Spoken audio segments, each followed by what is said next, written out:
The 5-point plan that came out of that meeting over the weekend fell short in many ways, but because there's a lack of options, it is indeed a step in the right direction then.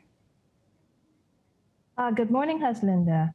Yes, the consensus in ASEAN usually is a negotiated compromise. So what you can see from that 5-point consensus is, of course, the 9 ASEAN members having to negotiate with the representative of the State Administrative Council, who I believe would be trying to fight tooth and nail about requests and calls for release of political prisoners and such. It was in the statement of the chair, but in the 5-point consensus, it did not appear. So I would think that, yes, if progress can be defined as getting the junta to agree to an ASEAN-led coordinated process, then yes, it's a step forward. And I think ASEAN has done what it can do under very constrained circumstances. The test would be the implementation. We had Singapore Prime Minister Lee Hsien Loong saying that it is one thing agreeing to the plan, it is another implementing it. How confident are you we'll see the envoy? How confident are you we'll achieve the 5-point plan? Well, I think this is going to be the start of quite a long-term, sustained commitment on the part of ASEAN. We can't just kind of, I think, go in and tick the box and say we've done it. I think this is why it's important that it's ASEAN that's coordinating and leading it, because long after the world's attention moves to other crises, it's ASEAN that has to still continue dealing with stability or instability in Myanmar. So it is quite important now to work out the details. What we have with the 5-point consensus, of course, is that broad framing, the broad strokes of the process, if you will. But now the work really starts in terms of who will be the special envoy and who will be the delegation members of the ASEAN delegation to join the envoy. And all of these, I think, now needs to take place in quite quick order. Then there is the mention of humanitarian assistance through the AHA Center, the ASEAN Coordinating Center for Humanitarian Assistance.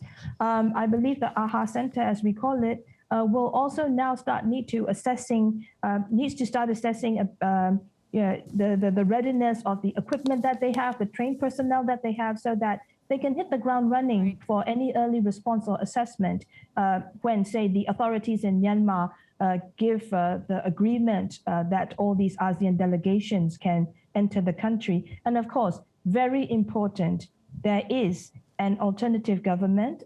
In fact, that is the government that is representative of the people's desires and aspirations. This is the National Unity Government.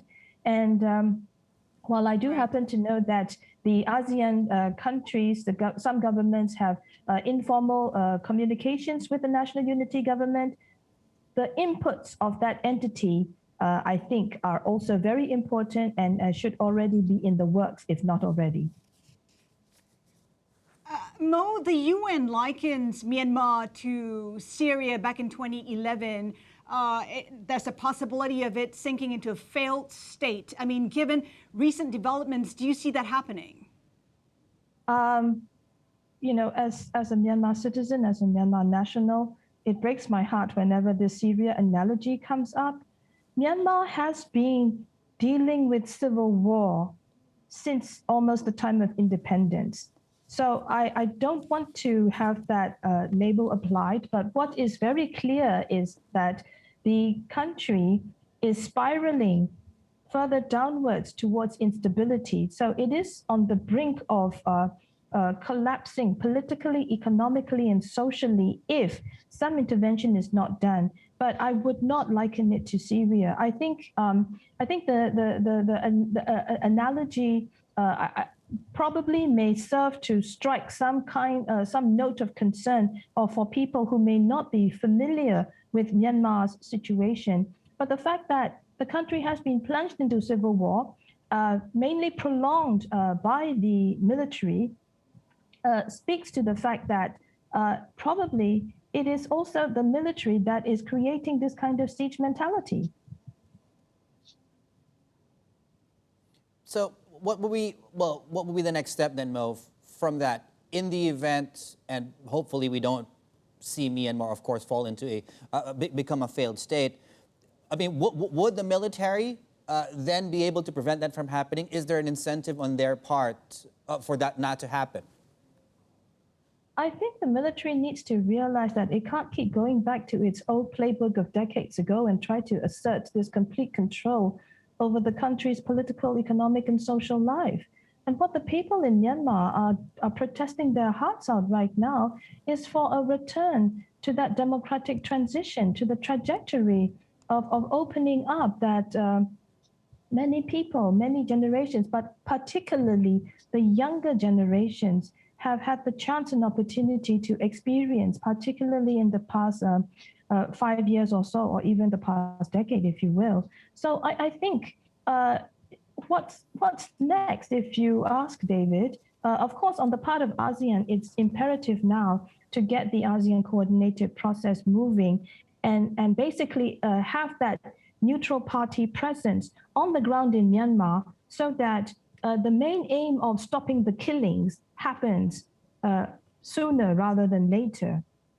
And to be sure, I think because of the nature of ASEAN's consensus and non-interference principles, as well as the nature of the negotiated compromise, I think the ASEAN decision or the ASEAN leaders meeting outcome probably is not that popular right now on the ground in Myanmar, where I think people are really desperate for some kind of really decisive intervention. But as you know, there's not much appetite for that kind of direct intervention in the world right now. And I think in terms of the ability to engage with the state of Myanmar, I think the world has also decided that it's probably ASEAN that has that ability other than others. But to be sure, we're going to see more demonstrations in Myanmar and more fighting across the country among the ethnic organizations and the Myanmar military.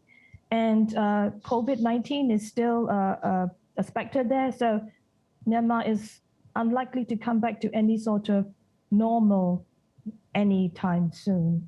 It breaks my heart to say this. Now, the suspension from ASEAN as a member, that wasn't obviously the option taken this time around. But is that option, you think, still on the table in case the situation worsens?